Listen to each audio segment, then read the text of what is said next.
Upper to be 3s, টিয়ার মানে হচ্ছে তাহের, হ্যাঁ, upper to be 3s Taher FLG।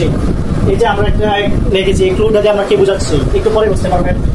দেখুন, শি লুকস বিউটিফুল, এখানে লুকস হচ্ছে একটা ভার্ব, শি হচ্ছে সাবজেক্ট এবং বিউটিফুল এখানে হচ্ছে বিউটিফুল কি অবজেক্ট না? অবজেক্ট না, বিউটিফুল হচ্ছে এখানে কি অ্যাডজেক্টিভ। আচ্ছা, ভার্বের পরে যদি অ্যাডজেক্টিভ থাকে আর এই ভার্বটা যদি সেন্স বোঝায়, হ্যাঁ, সেন্স বোঝালে তখন এই ভার্বটা হয়ে যাবে লিঙ্কিং ভার্ব, এবং লিঙ্কিং ভার্বের পরে অলওয়েজ কি হয়? অ্যাডজেক্টিভ হয়। আচ্ছা, এটা কি শুধু অ্যাডজেক্টিভ? এটাকে আর কিছু হতে পারে না, এটাকে আমরা অন্য কিছু বলতে পারি, এটাকে আমরা কমপ্লিমেন্ট বলতে পারি। কি বলতে পারি? কমপ্লিমেন্ট। কমপ্লিমেন্ট কিভাবে বুঝলাম? দেখুন, কমপ্লিমেন্ট হচ্ছে সাবজেক্ট যে এবং সাবজেক্ট এর পরিপূরক, অর্থাৎ সাবজেক্ট সম্পর্কে যে তথ্যটা দিবে সেটাই হচ্ছে কমপ্লিমেন্ট। আচ্ছা দেখুন, অর্থাৎ সাবজেক্ট যে, কমপ্লিমেন্ট সেই, দুজনে মিলে একই, দুটা মিলে একজনকে রিফার করে। কে সে? সে হচ্ছে সাবজেক্ট, সাবজেক্টকে রিফার করে। দেখুন, শি লুকস বিউটিফুল, সে দেখতে কেমন? সে দেখতে হচ্ছে সুন্দর। এই সৌন্দর্যে এটা গ্লোরিফাইটা কারে করেছে? এই যে মডিফাইটা কারে করেছে? অবশ্যই সি কি করেছে? সি হচ্ছে একটা প্রনাউন। কি প্রনাউন? সাবজেক্টিভ প্রনাউন, পার্সোনাল প্রনাউনের সাবজেক্টিভ প্রনাউন। তাহলে এটা হচ্ছে একটা কমপ্লিমেন্ট, আর হচ্ছে এখানে ভার্ব, কি ভার্ব? লিঙ্কিং ভার্ব, এবং সেটা অ্যাকশন ভার্ব হতে পারে। কখন অ্যাকশন ভার্ব হতে হবে? এই যে এইটা দেখুন, হি ইটস রাইস, সে ভাত খায়। এখন রাইস হচ্ছে এখানে কমপ্লিমেন্ট না, কমপ্লিমেন্ট না, এটা হচ্ছে এখানে অবজেক্ট। কেন অবজেক্ট? দেখুন, হি ইটস রাইস, এটা হচ্ছে একটা আলাদা আলাদা, হি ইটস রাইস। আচ্ছা, আমি যদি শুধু হি এবং রাইসকে ধরি, সে কি ভাত? সে কি ভাত না? সে ভাত না, সে ভাত খায়। সে ভাত খায়, ভাত হচ্ছে ভিন্ন একটা জিনিস, তাহলে ভিন্ন একটা এলিমেন্ট। তাহলে এই এলিমেন্টটাকে আমরা কি বলবো? অবজেক্ট বলবো। এবং ইটসটা এখানে কি ভার্ব? লিঙ্কিং ভার্ব নাকি ফ্যাক্টিটিভ ভার্ব নাকি কগনিটিভ ভার্ব নাকি কম্পুলেটিভ ভার্ব? কি ভার্ব আসলে এটা? এটা হচ্ছে এখানে অ্যাকশন ভার্ব। আমরা যে অ্যাকশন ভার্বটা কিভাবে বুঝবো? অ্যাকশন ভার্ব বুঝবো, সেটাতে কাজ বোঝায়, কোনো কিছু খাওয়া, করা, হাঁটা, যাওয়া, এটা কি? এটা হচ্ছে এখানে একটা কাজ। এই কাজ বোঝালে সেটাকে আমরা বলবো অ্যাকশন ভার্ব, আর যদি সেন্স বোঝায় সেটাকে বলবো আমরা লিঙ্কিং ভার্ব। এখন দেখুন,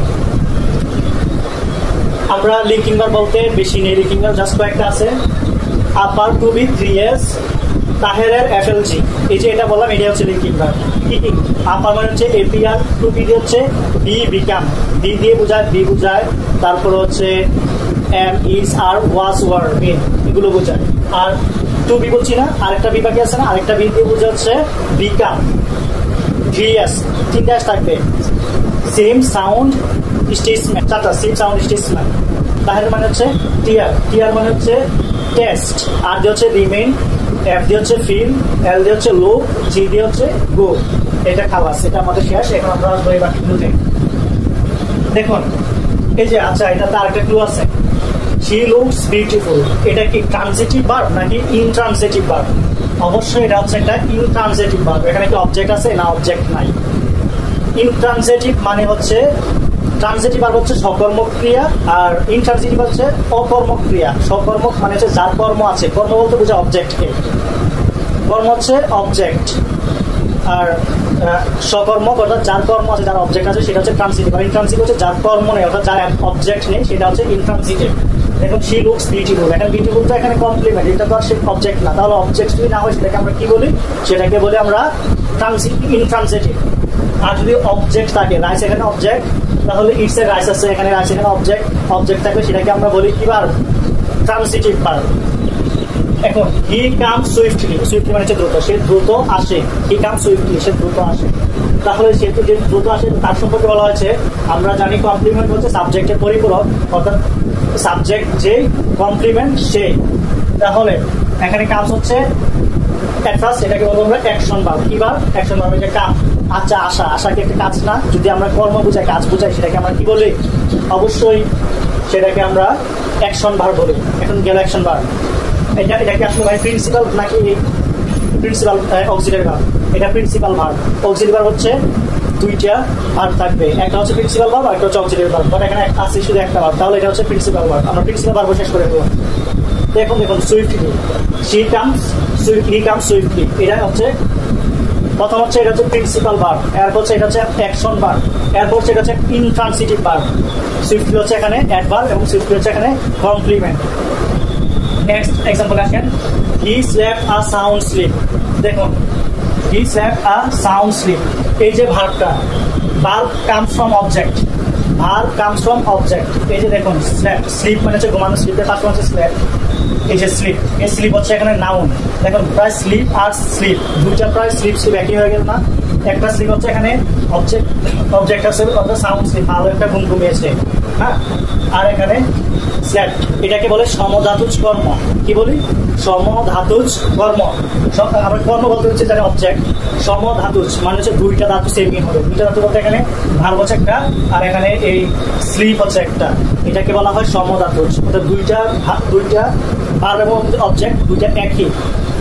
তাহলে দুইটা যদি একই হয় সেটাকে বলি আমরা কগনেটিভ ভার্ব, অর্থাৎ কগনেট ভার্ব। বুঝতে পারছেন? Cognate verb. তাহলে he slept a sound sleep, এখানে স্লেপ্ট কি ভার্ব? স্লেপ হচ্ছে এখানে cognate verb. I slept a sound sleep, আমি একটা ভালো ঘুম ঘুমিয়েছিলাম, হ্যাঁ। তারপরে দেখুন হচ্ছে she looks after her mother. এখানে দেখুন শি লুকস আফটার, লুকস এর পরে আফটার, এটা পুরোটা হচ্ছে লুকস এর পরে যখন প্রিপোজিশন থাকবে, ভার্বের পরে যখন প্রিপোজিশন থাকবে এটা হচ্ছে লুক ভার্ব। এই লুকস আফটার এই দুইটা মিলে হচ্ছে একটা ভার্ব। লুকস আফটার মানে হচ্ছে মতো, এই যে মতো, মতো বুঝাবে। She looks after her mother, সে দেখতে তার মায়ের মতো। ইয়ারখান লুকস আফটার হিজ ফাদার, ইয়ারখান দেখতে তার বাবার মতো। দেখুন দে ইলেক্টেড মি, ইলেক্টেড হচ্ছে নির্বাচিত করা, হ্যাঁ। ইলেক্টেড মানে নির্বাচিত করেছিল। দে মি আমাকে, ক্যাপ্টেন তারা আমাকে নেতা নির্বাচন করেছিল বা ক্যাপ্টেন নির্বাচন করেছিল। মি হচ্ছে এখানে একটা অবজেক্ট এবং ক্যাপ্টেন হচ্ছে একটা অবজেক্ট আর ইলেক্টেড হচ্ছে ভার্ব। এখন এটা কি ভার্ব, এটা কিভাবে বুঝবো? এটা এই ইলেক্টেডটা বোঝানোর জন্য আমরা দেখতে হবে এই দুইটা অবজেক্টের পর কি আছে, দুইটা অবজেক্ট পাশাপাশি কি আছে। তাহলে মি হচ্ছে এখানে অবজেক্ট, অবজেক্ট ক্যাপ্টেন হচ্ছে একটা অবজেক্ট, দুইটা অবজেক্ট, দুইটাই হচ্ছে ব্যক্তিবাচক অবজেক্ট। যখন দুইটা ব্যক্তিবাচক অবজেক্ট বোঝাবে তখন সেটা সেই ভার্বটাকে বলবো আমরা ফ্যাক্টেটিভ ভার্ব। আমি আবার বলতেছি, ইলেক্টেড হচ্ছে এখানে একটা ভার্ব, মি হচ্ছে একটা অবজেক্ট, ক্যাপ্টেন হচ্ছে একটা অবজেক্ট। দেখুন মি যে কথা, ক্যাপ্টেন কিন্তু একই কথা। যে ইলেক্টেড মি আর ক্যাপ্টেন তারা আমাকে নেতা নির্বাচন করেছিল। কাকে করেছিল? আমাকে করেছিল। নেতারাও আমি, মিটাও আমি, দুইটাই এখানে আমি। তাহলে এটা কি ব্যক্তিবাচক অবজেক্ট। দুইটাই যখন করবো ব্যক্তিবাচক অবজেক্ট থাকবে সেটাকে বলবো আমরা ফ্যাক্টেটিভ ভার্ব। আর যখন দুইটা ব্যক্তিবাচক অবজেক্ট থাকবে না, একটা ব্যক্তিবাচক এবং একটা বস্তুবাচক অবজেক্ট থাকবে, তাহলে সেটা ফ্যাক্টেটিভ ভার্ব হবে না, সেটা আমরা অ্যাকশন ভার্ব বলে চালিয়ে দেবো। আশা করি বুঝতে পারছেন। দেখুন উইলিয়াম ওয়ার্ডসওয়ার্থ, এখানে হচ্ছে একটা subject, William Wordsworth is a great playwright. এটা হচ্ছে এখানে কি ভার্ব? এটা কি এখানে লিঙ্কিং ভার্ব নাকি অ্যাকশন ভার্ব নাকি প্রিন্সিপাল ভার্ব? এটা আপনারা কমেন্টে বলে যাবেন। পুরো অংশটাকে বলি আমরা কমপ্লিমেন্ট, হ্যাঁ। তাহলে William Wordsworth is a great playwright, এখানে উইলিয়াম ওয়ার্ডসওয়ার্থ যে, are great playwright say. Are great playwright মানে হচ্ছে একজন বিখ্যাত নাট্যকার, হ্যাঁ। নাট্য যে লেখে অথবা বিখ্যাত নাট্য লেখক। তাহলে কি বিখ্যাত নাট্য লেখক? William Wordsworth. কারণ উইলিয়াম ওয়ার্ডসওয়ার্থ যে কথা, সাবজেক্ট যে কথা, কমপ্লিমেন্ট একই কথা, একটা আরেকটার পরিপূরক। তাহলে এটা পাইলাম। এখানে ইটা কি এখানে লিঙ্কিং ভার্ব নাকি প্রিন্সিপাল ভার্ব? এটা আপনারা কমেন্টে আমাকে জানিয়ে দেন চট করে।